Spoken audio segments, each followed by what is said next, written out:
The sentry never heard her coming.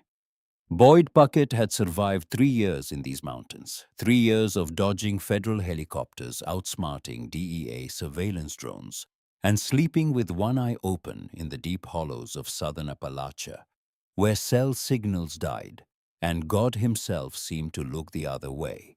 He could detect a federal raid staging 2 ridges over by the way birds scattered from their roosts. He knew the sound of every helicopter in the Bureau's regional fleet. The Bell 407 had a distinctive whine at altitude. The Black Hawks they borrowed from the National Guard thumped the air like a drunk beating a drum. He could smell an FBI tactical team from half a kilometer downwind. They reeked of synthetic bug spray and the particular brand of energy drink that someone in procurement must have gotten a bulk deal on, because every federal agent in Appalachia seemed to sweat the same chemical tang. Boyd had learned all of this the hard way. 2 close calls in his first year. A bullet graze along his left shoulder in the second. By the third year, he had become something close to an animal himself. Instinct over thought, sensation over analysis.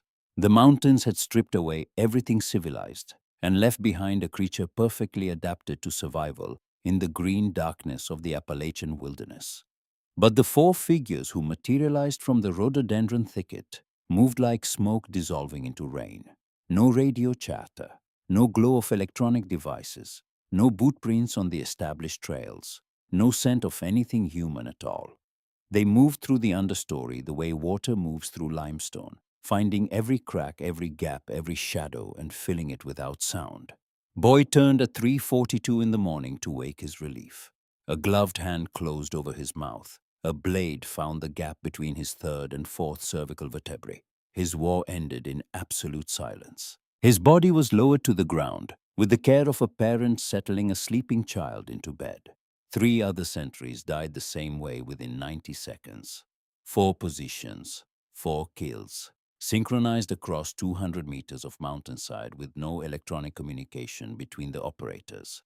Just timing, just trust. Just the kind of precision that takes years to build and seconds to execute. But this moment had not arrived from nowhere. It had been earned through weeks of preparation that began in a conference room that smelled like burned coffee and institutional failure. 2 months before that silent night on the mountain, Regional Director Samuel Braddock stood at the head of a mahogany table on the 7th floor of the FBI field office in Charleston, West Virginia. His shirt was wrinkled from what was obviously his second consecutive day wearing it. He was delivering the kind of briefing that ended careers. 3 operations, 3 disasters, 14 months of planning, surveillance, and interagency coordination. Millions of taxpayer dollars, hundreds of personnel hours, and not a single significant arrest. Operation Timberwolf. The first attempt had deployed 62 DEA agents and 40 FBI tactical operators into the Gauley River watershed in a classic hammer and anvil sweep. Helicopters inserted blocking forces on the ridgelines, while ground teams pushed through the valleys. Textbook. The kind of operation that looked spectacular in the briefing slides and generated impressive overtime budgets. The Ridge Wolves had evacuated their positions 18 hours before the first helicopter lifted off. Every camp stripped clean, every cache relocated, every tunnel entrance collapsed and concealed. The only things the federal teams found were empty clearings and the lingering smell of wood smoke. Operation Iron Ridge, 3 months later, tried a different approach. Covert insertion of small surveillance teams to locate and fix enemy positions before the main force arrived. Better in theory, but the surveillance teams carried standard federal equipment packages. Satellite phones that emitted detectable signals, GPS units that pinged at regular intervals, chemical hand warmers that gave off infrared signatures visible to anyone with a $40 thermal scope from a hunting supply store. The Ridge Wolves identified every surveillance position within 48 hours and simply routed their operations around them. Operation Black Mountain. The most recent failure had been the most ambitious and the most humiliating.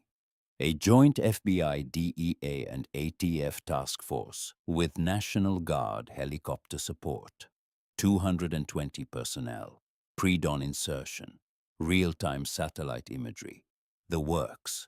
They found nothing, not just empty camps, nothing, as if the ridge wolves had never existed, as if the mountains themselves had swallowed every trace of the organization that intelligence analysts estimated was moving $300 million of methamphetamine annually through the most rugged terrain in the eastern United States. Braddock looked at the faces around the table. Career agents, most of them. Men and women who had built their professional lives on the assumption that enough resources, enough technology, and enough manpower could solve any law enforcement problem in America. That assumption had died in the mountains of Appalachia. "We have been fighting this war with the wrong doctrine," Braddock said. His voice carried the particular flatness of a man who has argued with his superiors and lost, then been proven right in the worst possible way. "We keep bringing armies into those mountains. And every time we do, we announce our presence, days before we arrive. We move through terrain we don't understand, and we look for an enemy who knows those hollows better than we know our own offices." He pulled up a personnel file on the projection screen. The photograph showed a woman in her mid-30s with dark hair pulled back from a face that was more weathered than her age suggested. No makeup, no smile. Eyes the color of creek water over limestone, clear and cold, and utterly focused on something beyond the camera. Lena Kestridge, 35 years old, born and raised in Fayette County, West Virginia, daughter of Cole Kestridge, who old-timers in the room would have remembered as the finest tracker the Appalachian wilderness had produced in a generation. Cole had died when Lena was 19, caught in a flash flood while tracking poachers in the Cranberry Wilderness. He had taught his daughter everything he knew before the mountain took him. After her father's death, Lena had enlisted. Not just enlisted. She had fought her way into the 75th Ranger Regiment at a time when women in combat roles were still navigating bureaucratic resistance at every level. She served with distinction for 8 years. Her file contained commendations for operations in places whose names were still classified, and one incident report that had shaped everything that followed. Her final mission: a target compound in a location redacted from the file with thick black bars. Lena's team had been tasked with surveillance and interdiction. She had recommended patience. Another 48 hours of observation to map the full defensive network. Her team leader, a sergeant named Whelan, had overruled her. They had enough. Time to move. Whelan and 2 other operators died in the first 30 seconds of the breach. The defensive positions Lena had wanted to map were exactly where she suspected they would be. The enemy had been waiting. They always were when you moved before you understood. Lena had pulled the survivors out. She had carried Whelan's body over her shoulders for 6 kilometers through terrain that would have broken most people without the additional 180 pounds of dead weight. She received a commendation for valor. She resigned her commission 3 weeks later. For the past 7 years, she had served as a federal law enforcement ranger in the Monongahela National Forest, alone mostly, walking the deep woods with a patience that her supervisors found either admirable or unsettling, depending on their own comfort with silence. She knew every hollow, every ridge, every seasonal creek bed in a territory that covered almost 1 million acres. She had made more arrests for illegal logging, poaching, and backcountry drug manufacturing than any other ranger in the district, and she had done it without ever firing her service weapon. Her method was always the same: watch, learn, understand, then move once with absolute certainty. Captain Wyatt Aldrin of the FBI's Critical Incident Response Group was the first to object when Braddock proposed bringing Kestridge in. A park ranger. Aldrin said it the way a surgeon might say a barber. "With all due respect, sir, we have the most sophisticated law enforcement apparatus in the world. Satellite surveillance, electronic intercepts, tactical teams trained to the highest standards. And you want to hand this operation to someone who writes tickets for illegal campfires?" Braddock let the silence in the room do his arguing for him. It stretched for 5 seconds. 10. Long enough for Aldrin to hear how his objections sounded bouncing off the walls of a room that represented 3 consecutive operational failures. Those sophisticated tools have given us precisely nothing, Captain. Braddock's voice was quiet, and quiet voices from regional directors carried more weight than shouting. Kestridge has been in those mountains her entire life. She thinks differently than we do. At this point, different is exactly what we need. Lena Kestridge arrived at the Charleston field office on a Tuesday morning in late March. She drove a 15-year-old Ford Bronco with more rust than paint and West Virginia plates that were 2 months expired. She wore broken-in hiking boots, canvas pants with dirt ground into the knees, and a flannel shirt that had been washed so many times it was nearly transparent at the elbows. She looked like she had walked out of the forest 20 minutes ago, which, as it turned out, she nearly had. Braddock met her in his office. She sat in the chair across from his desk, the way a hawk sits on a fence post. Still watchful, conserving energy for the moment it would matter. He laid out the situation. 3 failed operations. An estimated $300 million in annual drug traffic. An organization led by a man named Elias Kane, who had turned the Appalachian backcountry into a fortress that conventional law enforcement could not penetrate. Lena listened without interrupting. When Braddock finished, she was quiet for nearly a minute. Most people filled silences. Lena inhabited them. "Your operations failed because you were loud," she said finally. Her voice was low, unhurried, carrying the particular cadence of someone who spent most of her time where the only audience was trees. "You brought helicopters into a place where sound carries for miles. You sent men wearing synthetic fabrics through forest where everything natural is cotton and wool and earth. You used radios in terrain where the enemy has been listening to your frequencies for years. You tried to find them. That is backwards." Braddock leaned forward. "What would you do differently?"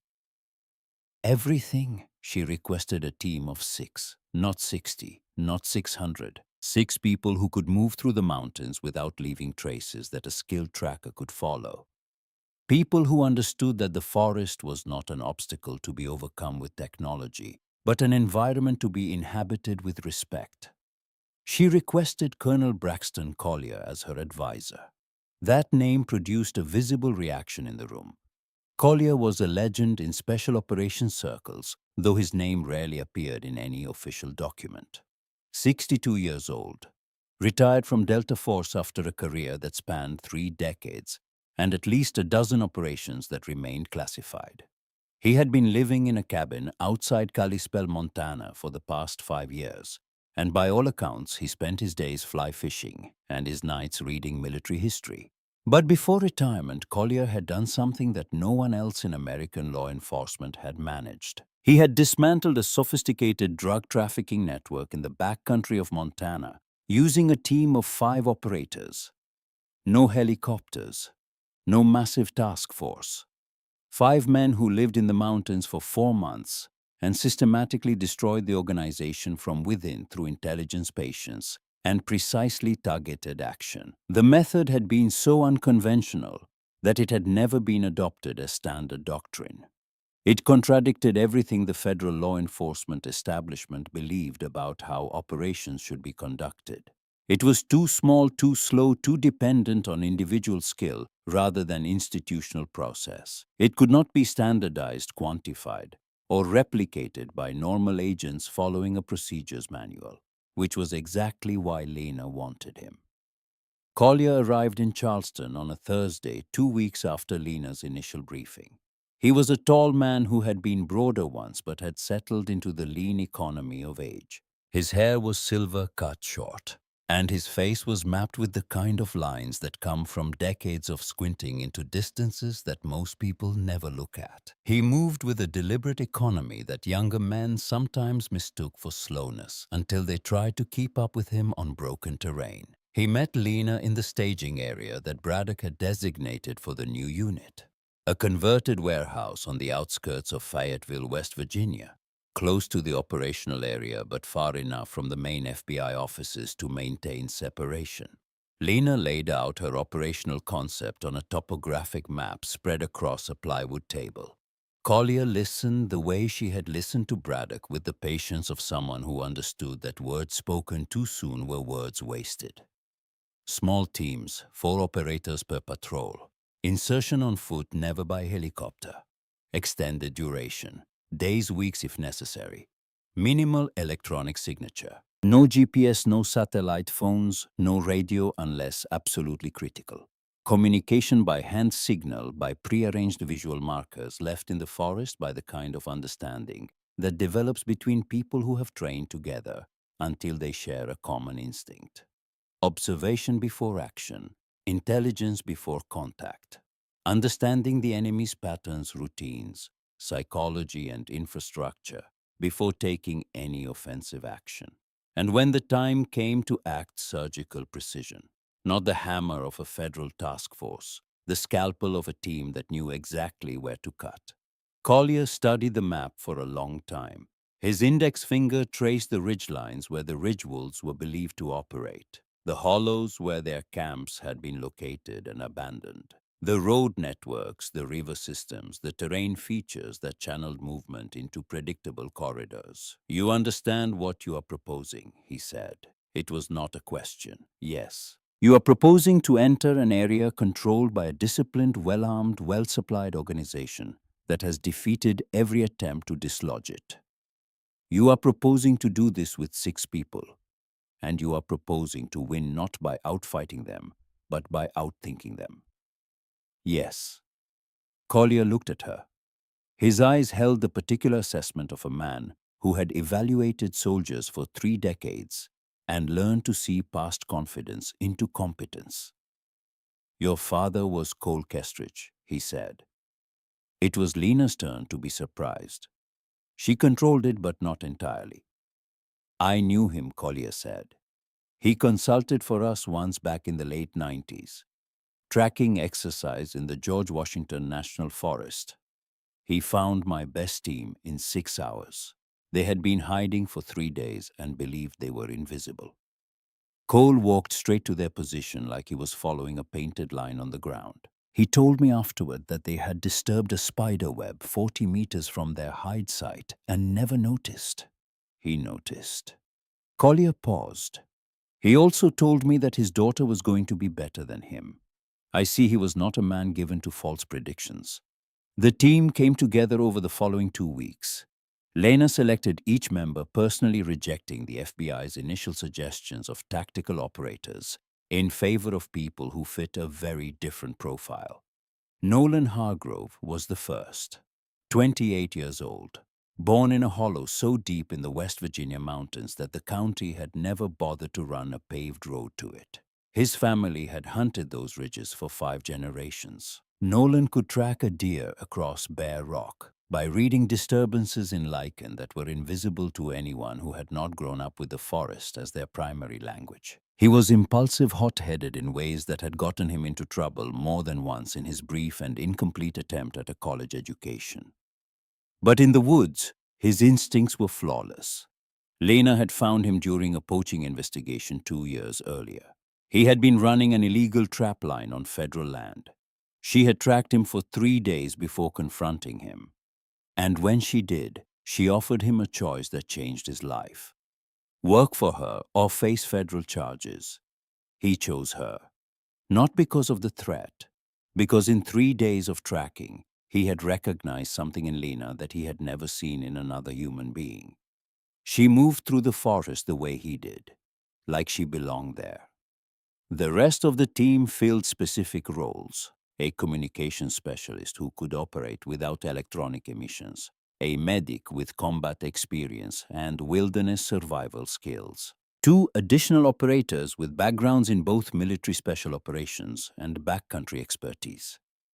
Captain Wyatt Aldrin was assigned to the unit as FBI liaison. His role was oversight. His attitude was transparent skepticism. He arrived at the warehouse with a pressed suit, polished shoes, and a laptop loaded with the Bureau's standard operational planning software. Lena looked at the laptop, then at Aldrin. "You will not need that," she said. Aldrin's expression suggested he strongly disagreed, but had been ordered to cooperate. The tension between them was immediate and fundamental. He represented everything she was working against: institutional process, technological dependence, the belief that operations succeed through systems rather than individuals. But Braddock had given Lena operational authority, and Aldrin, to his credit, followed orders even when he found them misguided. While Lena assembled her team, the enemy they were preparing to face continued operations with the confidence of an organization that had never been seriously threatened. Elias Kane had built the Ridge Wolves over 6 years with the discipline and strategic thinking of the military career he had left behind. 50 years old, former Green Beret with 3 combat deployments to the Middle East, he had been everything the Army wanted in a special operations soldier: intelligent, ruthless, patient, adaptable. He had received commendations. He had been promoted ahead of his peers. Then he had come home to nothing. The transition that breaks so many veterans had broken Kane in a specific way. He did not drink himself to death or disappear into homelessness. Instead, he looked at the skills he possessed and found a market for them. The Appalachian drug trade had always been fragmented. Small operations run by local families with no military discipline and no strategic vision. Kane saw an opportunity the way a corporate executive might see an underperforming industry ripe for consolidation.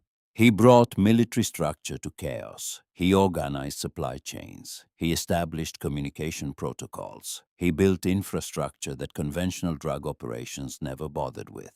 Bunkers reinforced to military specification, tunnel networks connecting key positions across the mountain terrain, sentry rotations based on special operations security doctrine, counter-surveillance measures designed by a man who had spent his career learning how surveillance worked. During his years in special operations, Kane had served alongside units from across the military's elite community, including joint task forces where Green Berets worked directly with Delta Force operators. It was during one such deployment that he had served under Colonel Braxton Collier, absorbing the older man's doctrines on field fortification, counter-surveillance, and small unit defensive operations. Collier had considered him one of the finest soldiers he had ever trained. That training was now being used to build a criminal empire. His second-in-command, Garrett Sutter, was 38, a former Army Ranger who had served under Kane and followed him into civilian life with the unquestioning loyalty of a man who had found purpose in following a leader he respected. Sutter ran the security apparatus with methodical thoroughness. Every approach route monitored, every potential landing zone observed, every federal frequency scanned. The Ridge Wolves operated with the discipline of a military unit because that is exactly what they were: former soldiers who had traded one uniform for another and found that the skills their country had given them were far more profitable in the mountains of West Virginia than they had ever been in the deserts of the Middle East. Kane received reports of the new federal unit with the dismissiveness of a man who had watched 3 major operations crumble against his defenses. Another task force, he told Sutter, over a meal of venison and field rations in the primary command bunker. The Bureau sends a new batch every few months. They will bring their helicopters and their technology and their 100-man teams, and they will find exactly what the last 3 found: nothing. These mountains swallow armies. That particular certainty would prove to be the most expensive mistake of his life.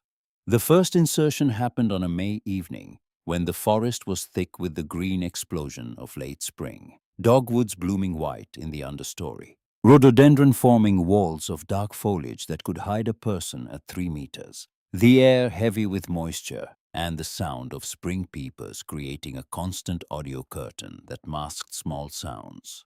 Lena led a 4-person team into the operational area on foot. They walked in from a trailhead 17 kilometers from the nearest suspected Ridge Wolves position. 17 kilometers through terrain that would have been considered impassable by anyone unfamiliar with the mountains. They carried everything they needed for 12 days, food calculated to the calorie, water purification rather than heavy bottles, weapons chosen for precision over volume of fire. Lena had forbidden standard military camouflage. Too synthetic, too uniform. Instead, her team wore clothing made from natural fibers treated with a mixture of local soil and plant material that she had developed over years of backcountry work.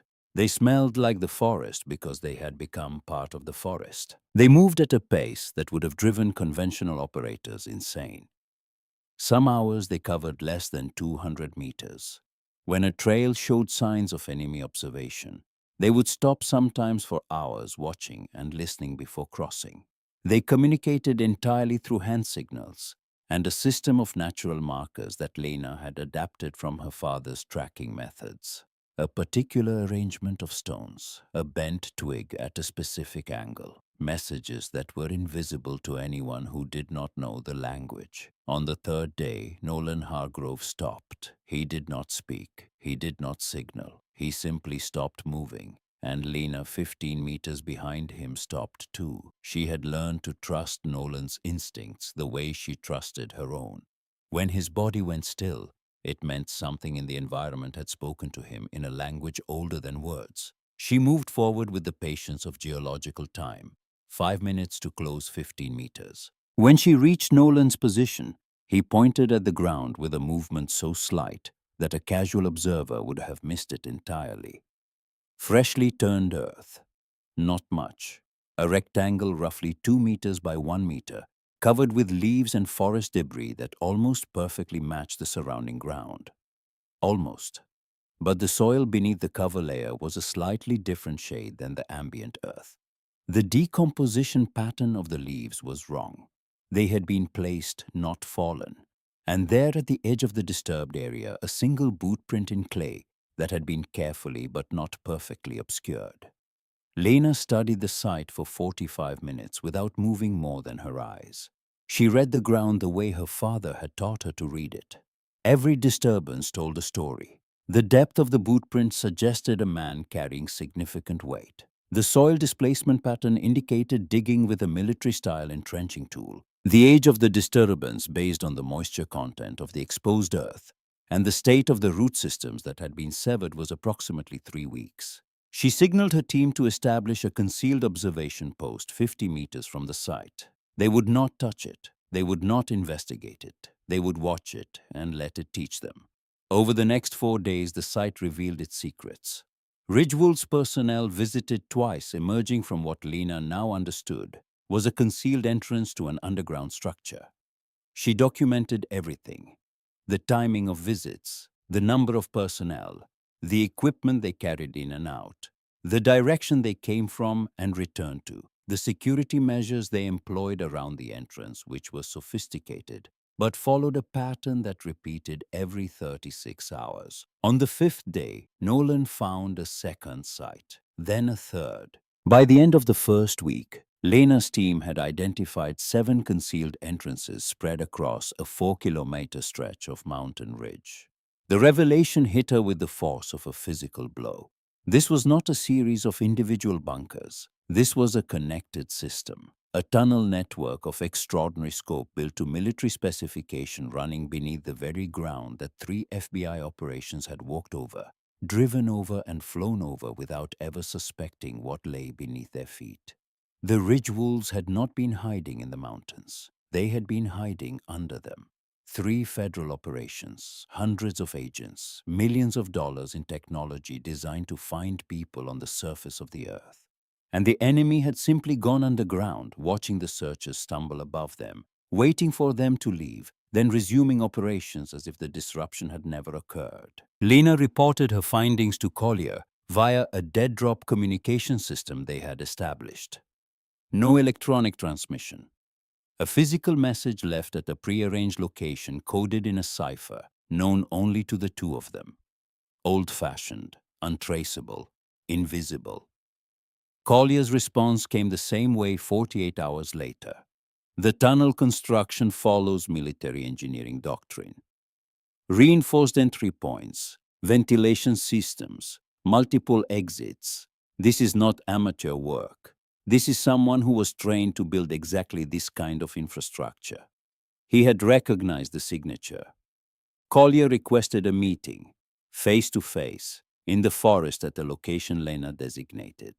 He hiked in alone 12 kilometers through mountain terrain that would have challenged men half his age arriving at the rendezvous without having disturbed a single trail marker that Lena's team had placed to monitor approach routes. He studied her photographs and diagrams spread on a flat rock in the gathering dusk, his face usually composed into the unreadable mask of a career special operator, showed something Lena had not seen before: recognition and something close to pain.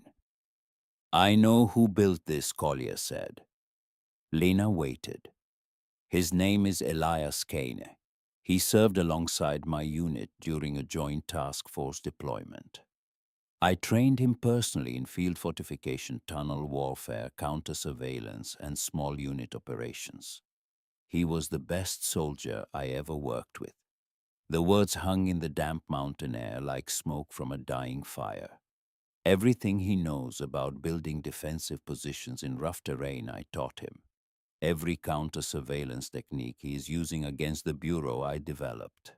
The tunnel construction doctrine, the sentry rotation patterns, the communication protocols. All of it comes from training that I designed and he perfected." Collier looked at Lena, and in his eyes she saw the weight of a realization that would have crushed a lesser man.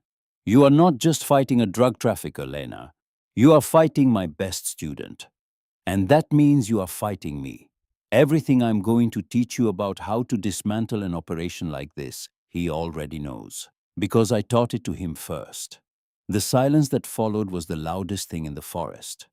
Lena processed this information the way she processed everything: slowly, completely, without panic, and without the need to fill the silence with reassurance or bravado.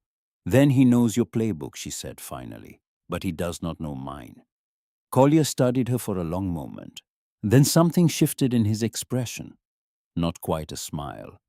More like the recognition of a quality he had spent his career looking for and rarely found. "No," he said. "He does not." The revelation reframed the entire operation. This was not a conventional law enforcement action against a criminal organization. This was a chess match against a grandmaster who had been trained by the same teacher, now advising the other side.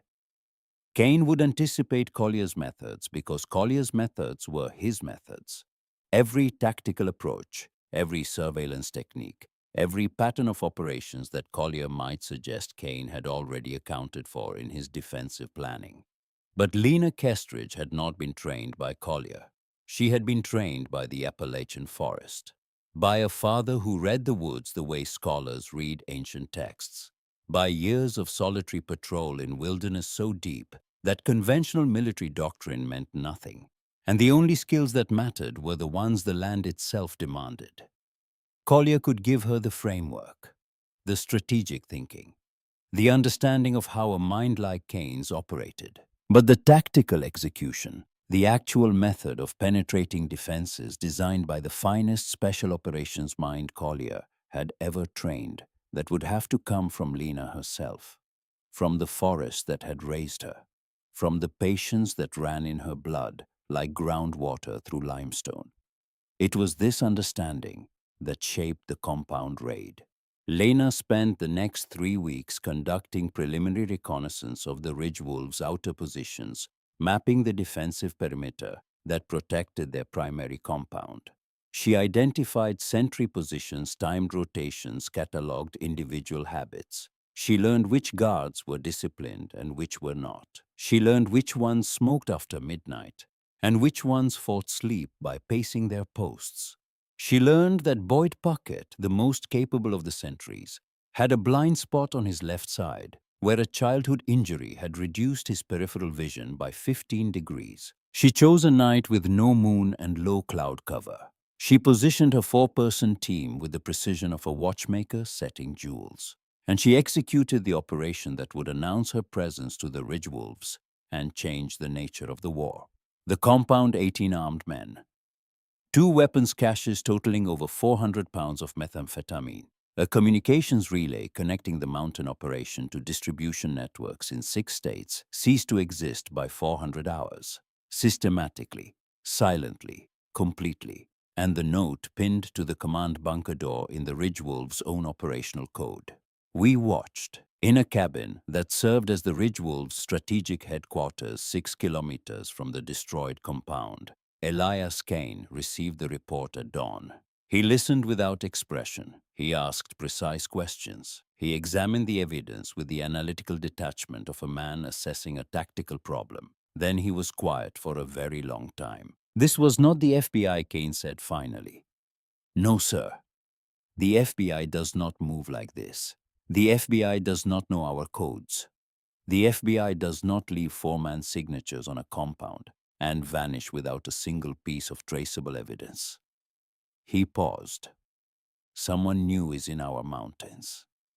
He walked to the window of the cabin and looked out at the forest that had been his fortress, his kingdom, his guarantee of invincibility for 6 years. For the first time, the forest looked back with eyes he could not see. The weeks following the compound raid changed the grammar of the war. Before Lena Kestridge, the Ridge Wolves had operated with the confidence of apex predators.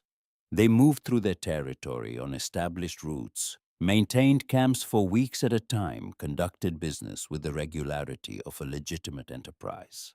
Their sentries watched outward, scanning for the familiar signatures of federal intrusion. Helicopters on the horizon, large groups of men crashing through underbrush, electronic emissions from surveillance equipment that Sutter's scanners picked up like a spider, sensing vibrations on its web. After Lena, they watched everywhere, including behind them, including above them, including the ground beneath their own feet.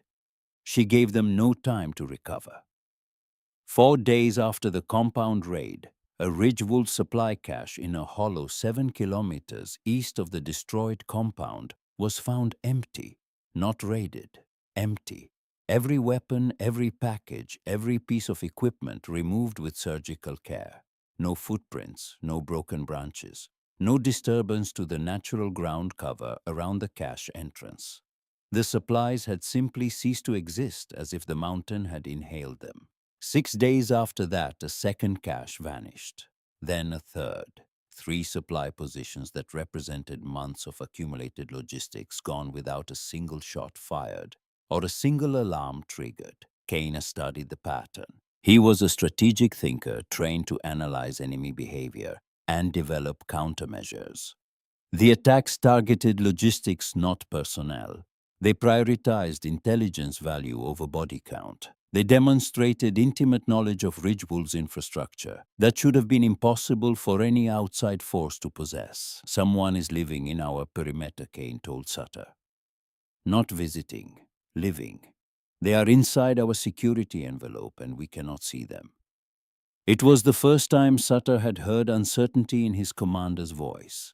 Lena was indeed living inside their perimeter. Her team had established 3 concealed observation posts within the Ridge Wolves' operational territory, each one positioned with the care of a surgeon placing a suture.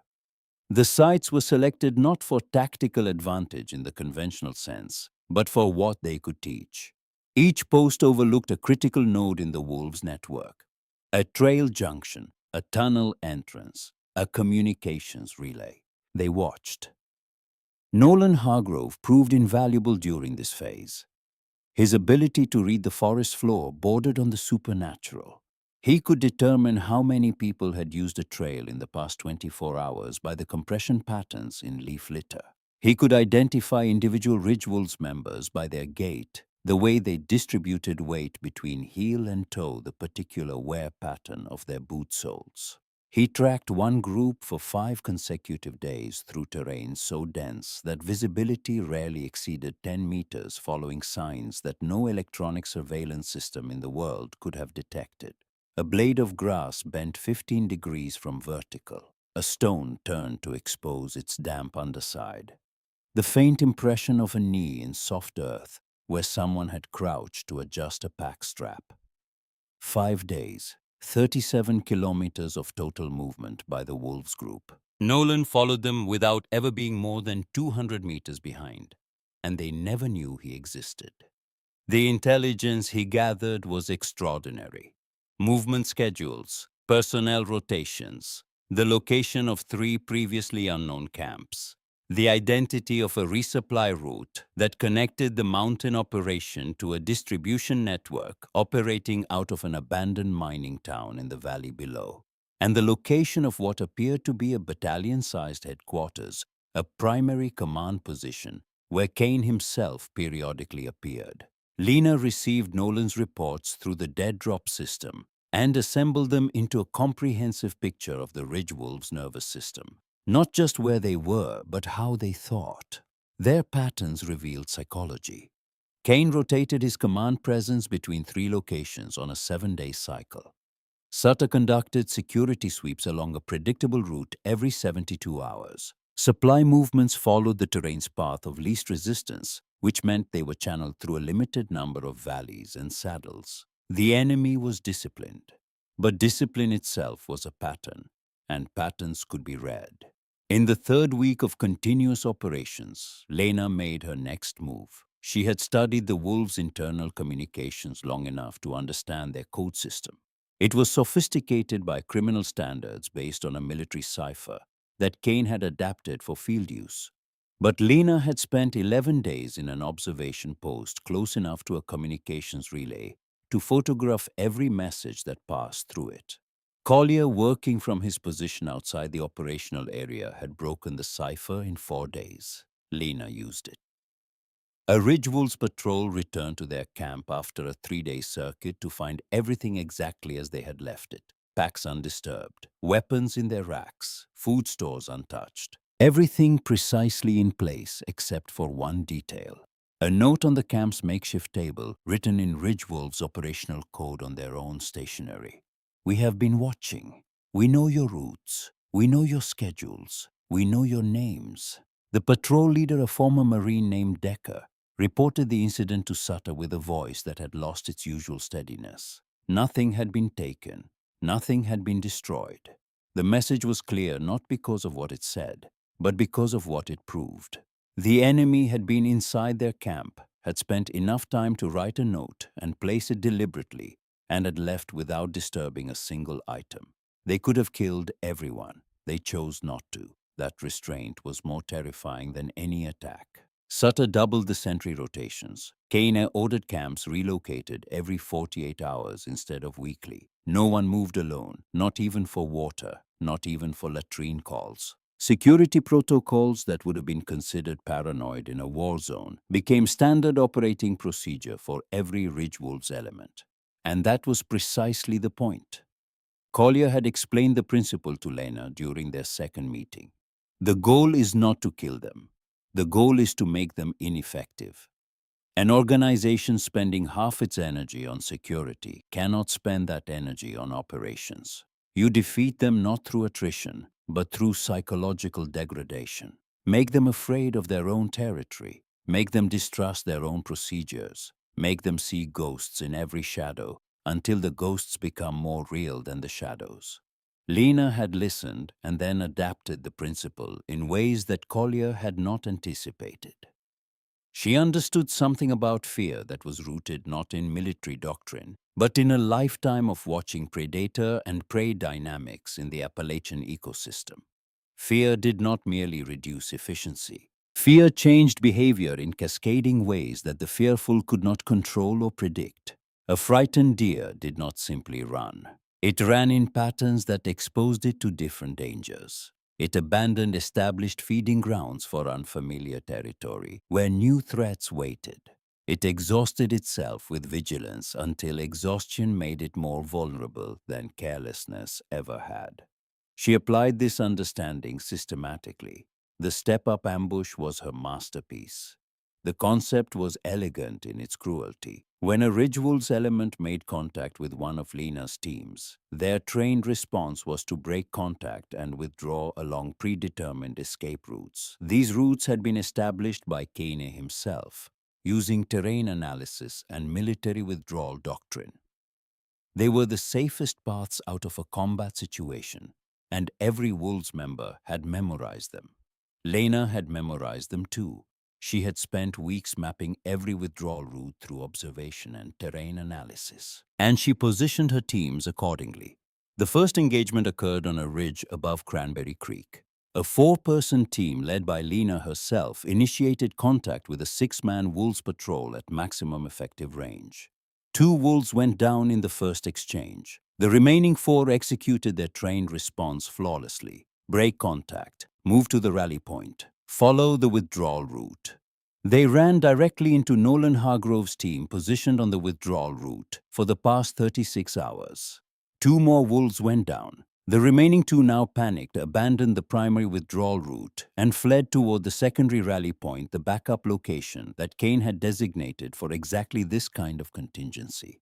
A third team was waiting. The two survivors surrendered. They dropped their weapons in the middle of a West Virginia creek bed and raised their hands and waited for death or capture with the hollow expressions of men whose operational universe had just collapsed.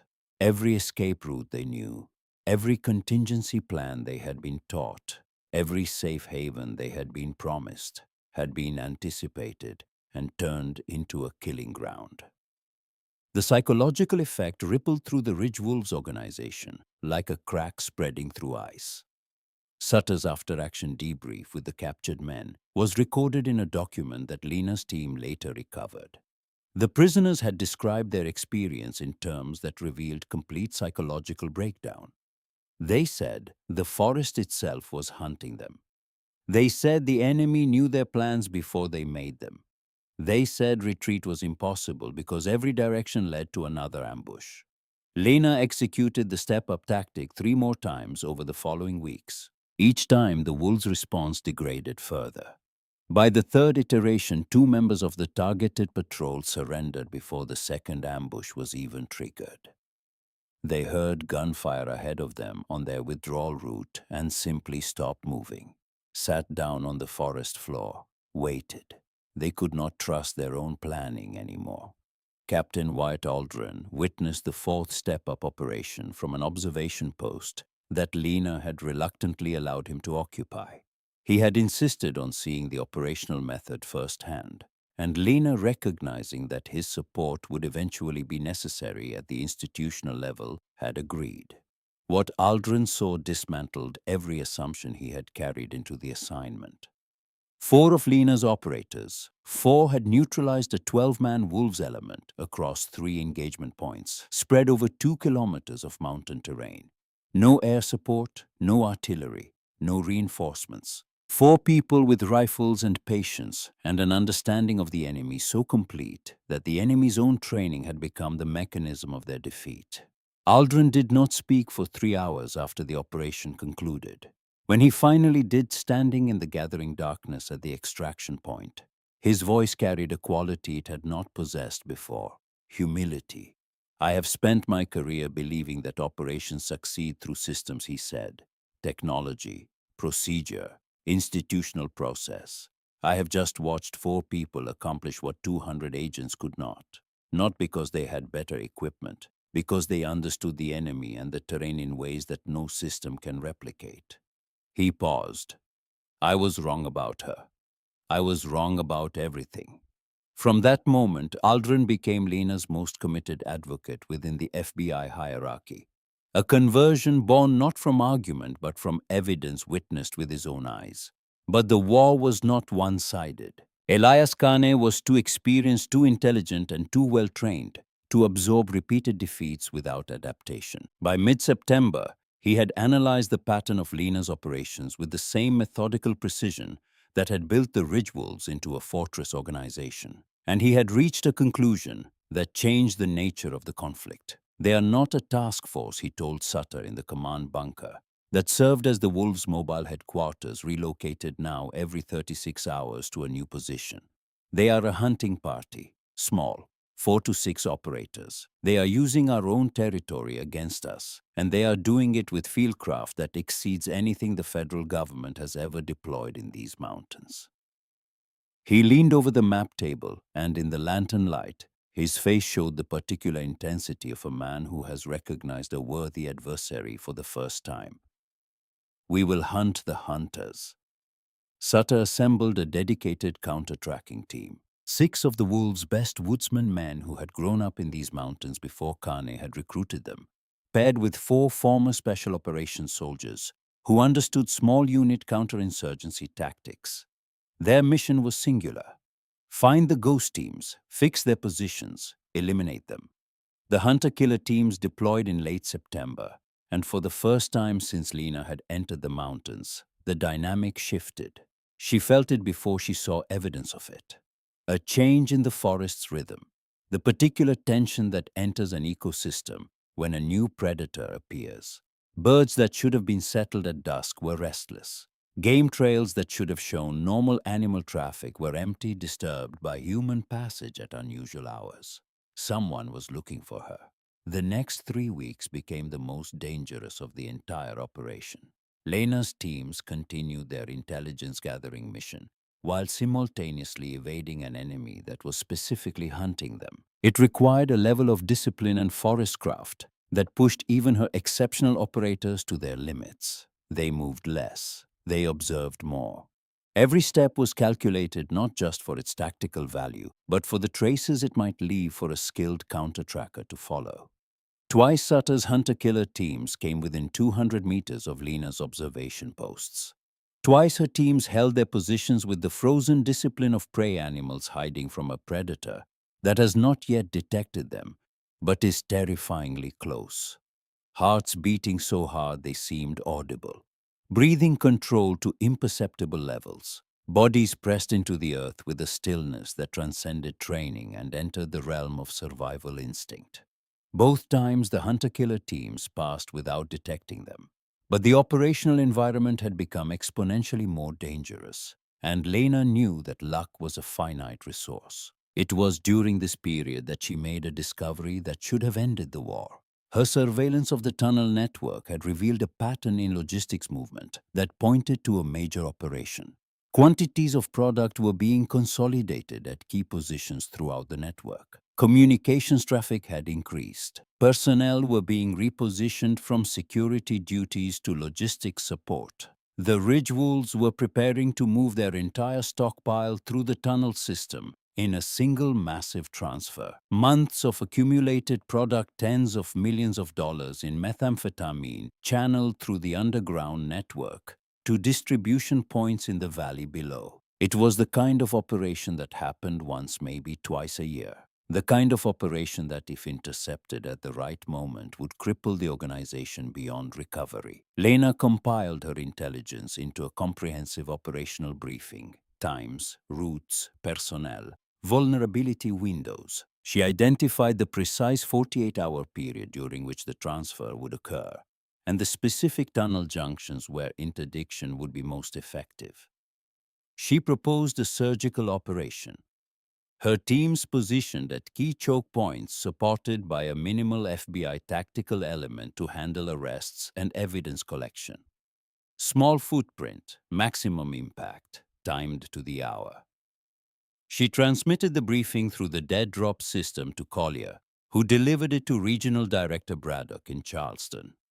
Braddock read it. He was impressed. He forwarded it to Washington. Washington was not impressed. Washington was impatient. The FBI's executive leadership had been under increasing political pressure to show results in Appalachia. Congressional hearings were scheduled.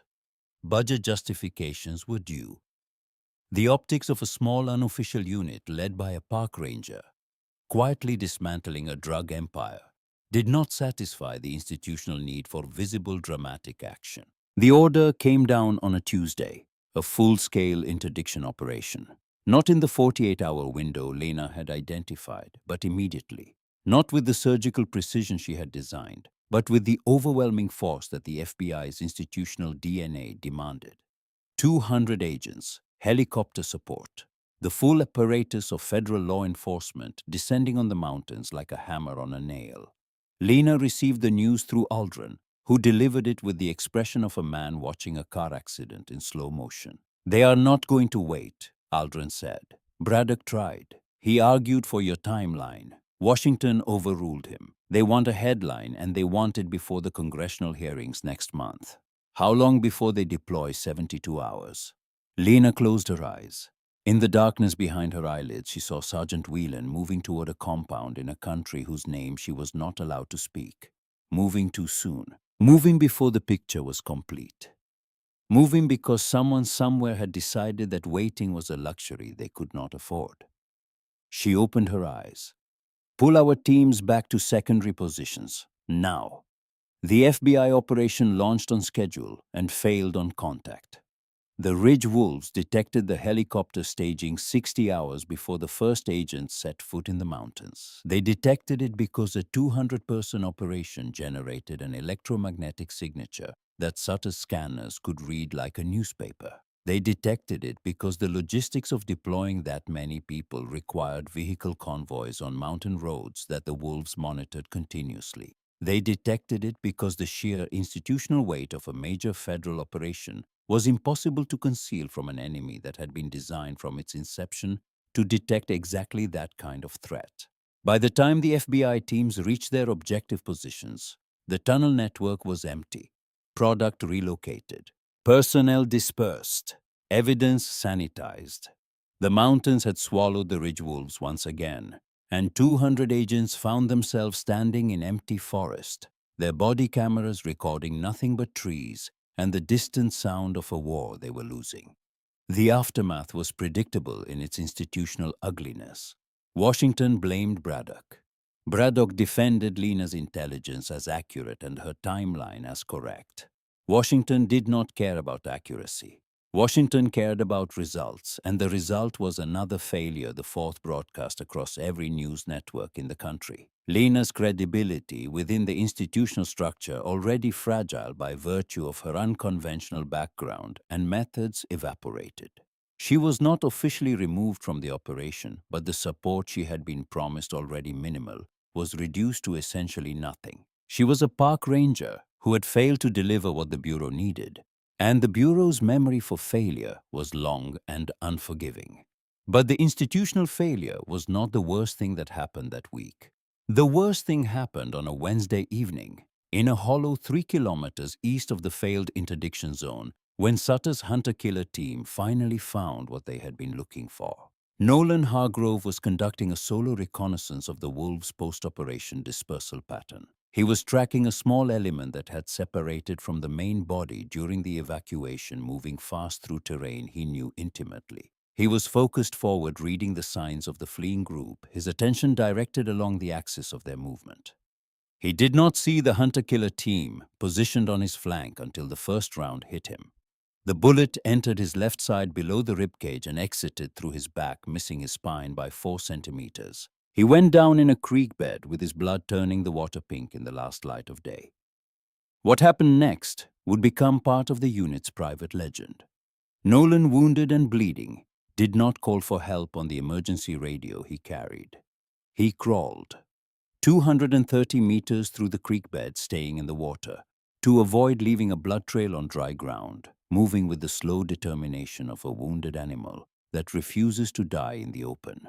He reached a prearranged emergency rally point, where Lena found him 40 minutes later, his hands pressed against the wound with a grip that had gone white from pressure and cold. She carried him out. 7 kilometers through darkness over terrain that would have been difficult to navigate without 170 pounds of wounded man across her shoulders. She did not stop. She did not rest. She moved through the forest with the same relentless patience she applied to everything, one step at a time. Each step a decision to continue when stopping would have been so much easier. Nolan survived. The medic stabilized him at the extraction point, and a helicopter, the only helicopter Lena had ever requested, evacuated him to a hospital in Charleston. But something had changed. For the first time, the Phantom unit had bled. The hunter-killer teams had proven that Lena's operators were not ghosts. They were human. They could be found. They could be hurt. They could be killed. Lena sat alone in the forest that night after the evacuation helicopter had disappeared over the ridgeline. The silence was enormous. The kind of silence that fills the space after violence and demands to be acknowledged. She thought about Whelan, about the compound in the country without a name, about the cost of moving too soon And now the cost of being hunted by an enemy that was adapting as fast as she was. Collier found her at dawn. He had hiked through the night because he had heard about Nolan and understood what it would mean to her. He did not offer comfort. He did not offer platitudes. He sat beside her on a fallen oak and waited until she was ready to speak. They found us, she said. Yes, they will find us again, probably. Silence. A thrush singing somewhere in the canopy. The sound of water moving over rocks in the creek below. Then we finish this, Lena said. Not on their terms, not on the Bureau's terms, on mine. Collier looked at her. In the grey light of early morning, he saw something in her face that he had seen only a handful of times in 3 decades of evaluating warriors. Not anger, not determination. Something quieter and far more dangerous. Certainty. She stood. They want to hunt us, she said. Good. Let them hunt. Let them pour every resource into finding us. Every hour they spend looking for ghosts is an hour they cannot spend moving product, securing territory, or planning operations. We will give them something to chase. And while they chase it, we will take everything they have left. She looked at the forest around her, the trees she had known since childhood, the ridges her father had walked, the hollows that held secrets older than any human conflict. This is my ground, she said, and I am done asking permission to fight on it. Nolan Hargrove returned to the mountains 6 weeks later. The doctors in Charleston had told him 8 weeks minimum, probably 12 before he could carry a pack. He left the hospital at 5.5 weeks with a scar that ran from his left side to his lower back, like a river drawn on a map of his body.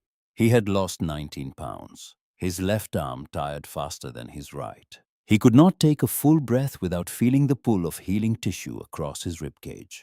He drove his truck to the staging warehouse in Fayetteville and found Lena sitting at the plywood table studying topographic maps in the gray light of a November afternoon. She looked at him. He looked at her. No words were necessary. She had carried him 7 kilometers through darkness. He had crawled 200 meters through a creek to reach her. Between people who have kept each other alive, language becomes a formality. Lena nodded once. Nolan set his pack on the floor and sat down across from her to study the maps. The war entered its final phase. Operation Silence was not a single action, but a sustained campaign of strategic suffocation. Lena had designed it during the weeks of Nolan's recovery, working with Collier, to develop an approach that synthesized everything they had learned about the Ridge Wolves' organizational structure, psychology, and breaking points. The concept was counterintuitive to anyone trained in conventional law enforcement or military operations. There would be no raids, no dramatic confrontations, no visible action that could be photographed, reported, or claimed as an institutional victory. Instead, Lena would systematically eliminate the Ridge Wolves' ability to function as an organization by denying them the 3 things every organization needs to survive: movement, communication, rest. She began with movement. Her teams, now operating with the fluid confidence of months of continuous field experience, established observation and interdiction positions on every viable route through the Ridge Wolves' territory. Not ambush positions, interdiction positions. The distinction mattered. Ambushes were violent and temporary. Interdiction was quiet and permanent. A Ridge Wolves supply team would set out on a resupply run and find their route blocked, not by armed operators, but by evidence that armed operators had been there. Fresh boot prints placed deliberately in soft ground. A branch broken at eye level in a pattern that matched the Phantom unit's known calling cards. A piece of Ridge Wolves' operational code written on a rock at a trail junction. The supply team would halt, report, wait for instructions, attempt an alternate route, find the same signs, report again, return to base. Having accomplished nothing, their cargo undelivered, their schedule destroyed, their confidence degraded by another degree. No shots fired, no contact made. Just the persistent, suffocating presence of an enemy that seemed to occupy every path through the forest simultaneously. Communication was next. Lena had mapped the Ridge Wolves' relay network through months of patient observation. She knew the location of every dead drop point, every signal site, every physical communication node that connected Kone's distributed organization into a functioning whole. She did not destroy them. Destruction would have prompted Kaine to build new ones. Instead, she compromised them. Messages were intercepted, read, and replaced, sometimes altered. A supply request modified by a single digit. A rendezvous time shifted by 2 hours. A personnel assignment changed to send the wrong team to the wrong location. Small corruptions, barely noticeable individually, devastating in aggregate. The Ridge Wolves began experiencing the organizational equivalent of an autoimmune disease. Their own communication system was attacking them, and they could not determine where the infection had entered. Supply deliveries failed. Teams arrived at empty rendezvous points. Security patrols found themselves in positions that contradicted their orders. Sutter's response was predictable and exactly what Lena had anticipated. He assumed there was a traitor. The paranoia that had been building in the organization since the first note appeared in the raided compound now reached critical mass. Sutter initiated an internal security review that quickly escalated into a purge. Two of his most experienced lieutenants' men, who had served with Kane since the organization's founding, were accused of passing information to the enemy. The evidence against them was circumstantial. The corrupted messages had passed through nodes they were responsible for maintaining. Sutter saw a pattern that was not there because Lena had built the pattern specifically for him to find. Both men were killed. Sutter handled it personally in a bunker 300 meters underground, with the mechanical efficiency of a man who had long ago stopped distinguishing between operational necessity and murder. The execution sent a shockwave through the organization that no external attack could have achieved. Two loyal men, veterans of the Ridge Wolves' earliest operations, dead at the hands of their own leadership over suspicions manufactured by an enemy they could not see. Trust, the invisible architecture that holds any organization together, crumbled like wet sandstone. Rest was the final target. Lena's teams began a campaign of systematic sleep denial, not through noise or direct harassment, but through the constant ambient suggestion of threat. Signs of phantom presence left at the perimeter of every camp the wolves established. Movement detected at random intervals throughout the night. Sounds that might have been natural and might not have been created by simple mechanical devices that Lena's teams placed and recovered with the efficiency of long practice. The Ridge Wolves could not sleep, not because they were under attack, but because they could never be certain they were not about to be. Sentries saw movement in every shadow. Every snapping twig became a potential contact. Every moment of silence became the silence before an ambush. Within 3 weeks, the cumulative effect was visible even from a distance. Ridge Wolves' patrols moved with the sluggish uncertainty of exhausted men. Their operational tempo, once disciplined and efficient, degraded to a fraction of its former capability. Supply movements that once ran on military schedules became sporadic, unreliable, and frequently incomplete. The first abandonment came in early February. A Ridge Wolves element in the southern sector of their territory simply left, packed what they could carry, and walked out of the mountains. They did not defect or surrender. They disappeared into the civilian world, discarding weapons and equipment along their route, like a retreating army shedding weight. They had calculated, either consciously or through the accumulated wisdom of exhaustion and fear, that the cost of remaining in phantom territory exceeded any benefit the organization could offer. A second abandonment followed within a week, then a third. Entire sections of the Ridge Wolves' operational territory went dark, camps found empty, tunnel entrances abandoned, supply caches untouched but unguarded, left behind by men who valued their lives more than their inventory. Lena documented each abandonment with the thoroughness that characterized everything she did. Photographs, maps, timelines, a comprehensive record of an organization dissolving not under the pressure of overwhelming force, but under the weight of its own fear. She reported the developments to Collier during what would be one of their final meetings. Sun Tzu wrote that the highest form of warfare is to defeat the enemy without fighting. Collier said, he was sitting on a rock outcrop overlooking a valley that had been Ridgewolf's territory 3 weeks earlier, and was now empty, reclaimed by the forest with the quiet efficiency of nature filling a vacuum. What you have done here goes beyond doctrine. You have made the enemy defeat himself. Lena did not respond to the compliment. She was watching the valley with the same patient attention she gave to everything, seeing not what was there but what it meant. He is still out there, she said. Yes, and he will not abandon his territory the way his men have. No, men like Kaine do not retreat. They contract, they consolidate. They find the smallest defensible position, and they hold it until someone comes to take it from them. She knew what came next. She had known since the night she carried Nolan through the darkness. Perhaps she had known since Collier first spoke Khan's name in the forest, and she understood that this war would end not with an operation, but with a reckoning between two people who had never met, but understood each other, with the intimacy of predators who share the same territory.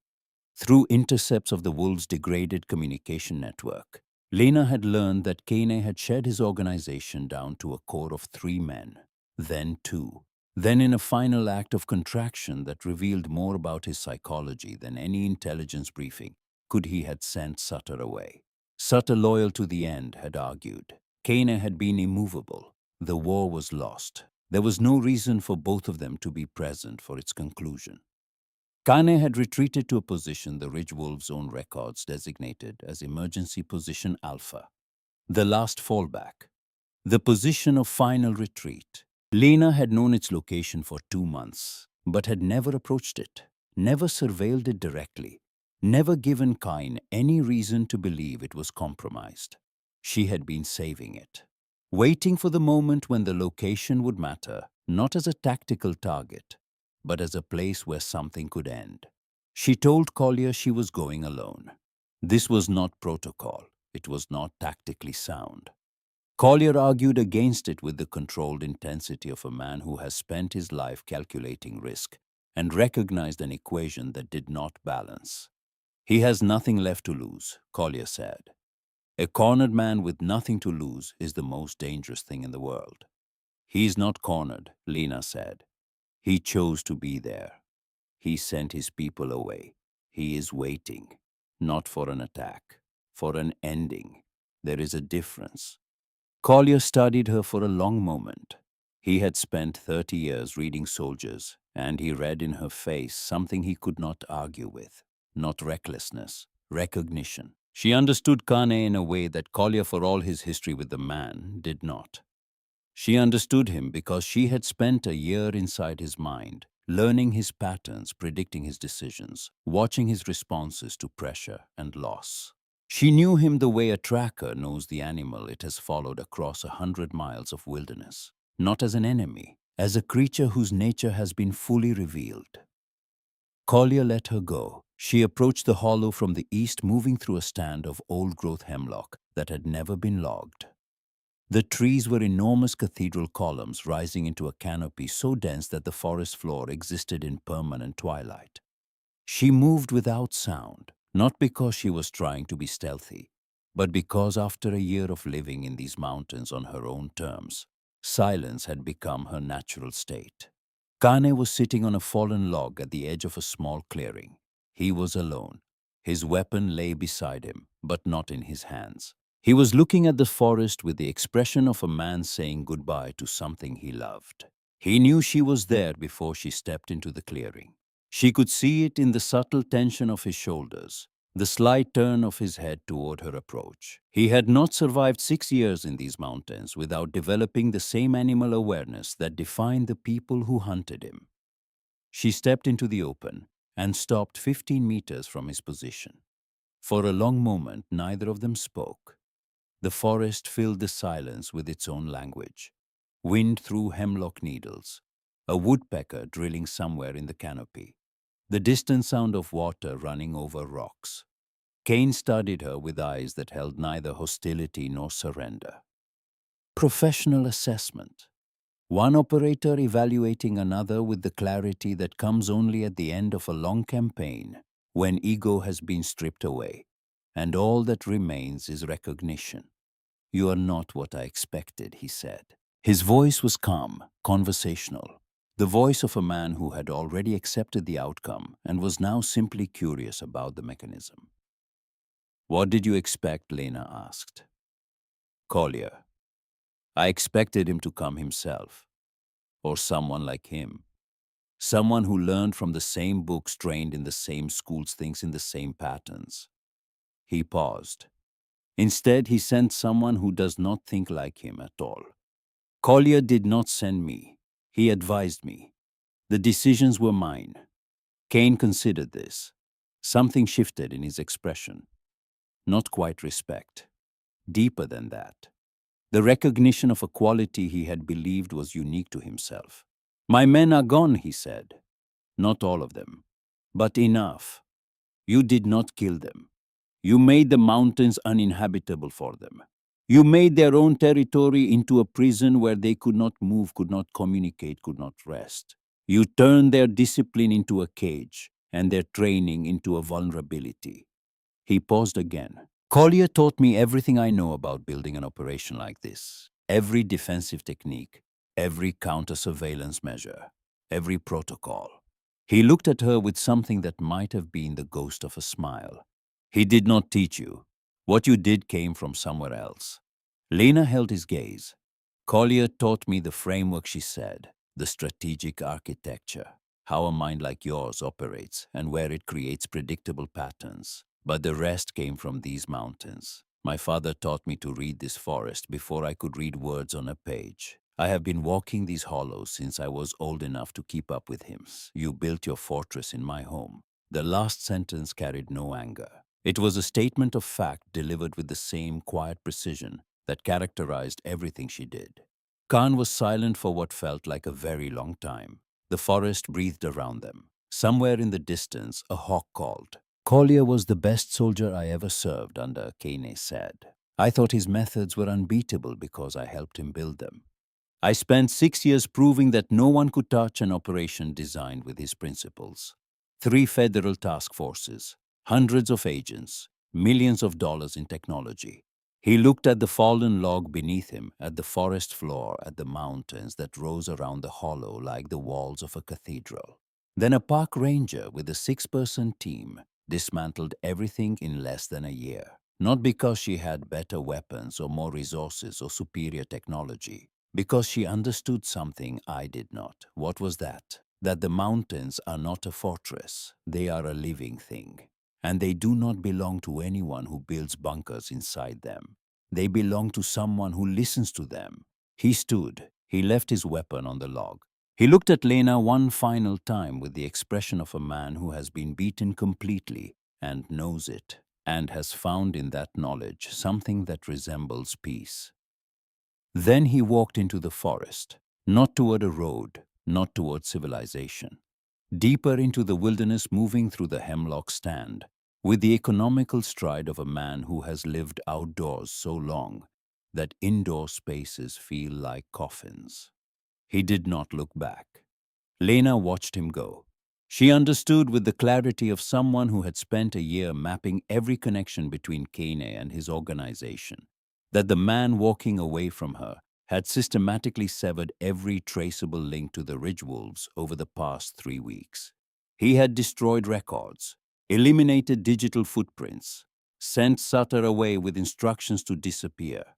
The physical evidence that remained in the tunnels and camps would convict dozens of his subordinates, but Kane himself had become a ghost in his own right. No document bore his name. No witness could place him at a specific crime.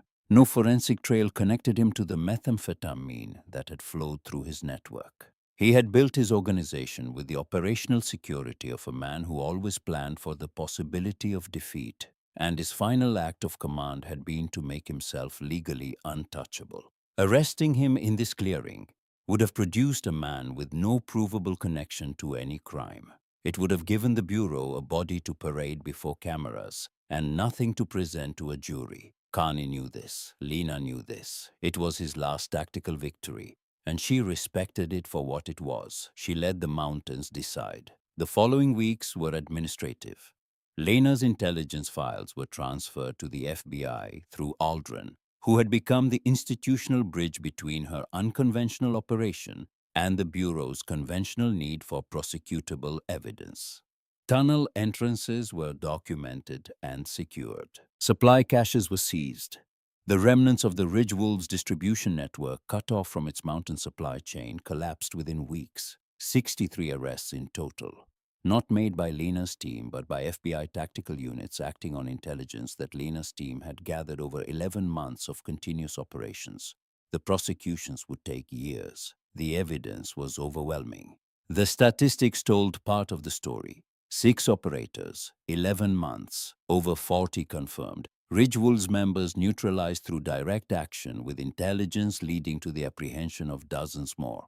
1 serious casualty sustained. An operational ratio that defied conventional law enforcement mathematics, but statistics could not capture the psychological impact. A captured Ridgewolves lieutenant interviewed during the prosecution phase described his unit's standing orders regarding phantom operations. If you see signs of their presence, do not engage, do not investigate. Report your position and withdraw immediately.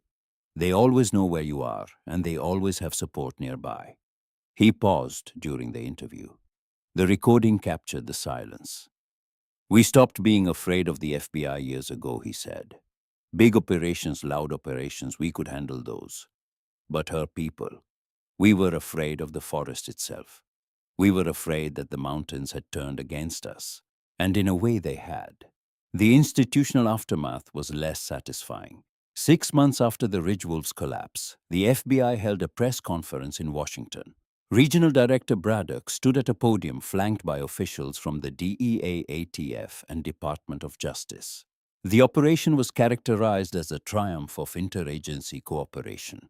Advanced surveillance technology and coordinated task force operations were credited with dismantling one of the most sophisticated drug trafficking networks in Appalachian history. The Phantom Unit was not mentioned. Lena Kestridge's name did not appear in any public document. The 6 people who had lived in the mountains for nearly a year, who had bled and suffered and accomplished what 4 conventional operations could not, were erased from the official narrative with the quiet efficiency of an institution protecting its preferred version of events. The unit was dissolved. Its members returned to their previous assignments. Collier went back to Montana to his cabin and his fly fishing and his military history books, carrying the satisfaction of knowing that his final operational contribution had been his finest, even if no one outside a very small circle would ever know. Aldrin received a promotion. He accepted it with the private understanding that it was built on the work of people whose names he was not permitted to mention. He kept Lena's operational files in a personal safe outside the Bureau's official records system. Insurance, he told himself. Or perhaps testimony for a day when the truth might matter more than institutional convenience. Nolan Hargrove went home, back to the hollow where 5 generations of his family had lived among these mountains. He carried a scar that ached when the weather changed, and a set of skills that no civilian life would ever fully utilize. He also carried the knowledge that he had been part of something extraordinary, something that would not appear in any history book, but had changed him at a level deeper than memory. Lena returned to the Monongahela National Forest. She resumed her patrols. She walked the ridges and hollows with the same patient attention she had always given them, reading the forest's language in the movement of birds and the angle of broken stems and the compression patterns in autumn leaves. From the outside, nothing had changed. She was a federal ranger walking her territory. From the inside, everything had changed. She had proven something that the institutions of American law enforcement were not prepared to accept. That in unconventional conflict, the quality of a few operators mattered more than the quantity of an army.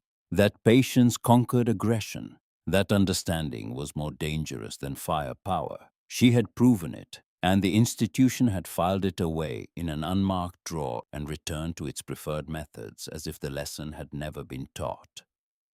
9 months after the dissolution of the Phantom Unit, Lena was sitting on her porch in the early evening watching the light change on the mountains across the valley when her phone rang.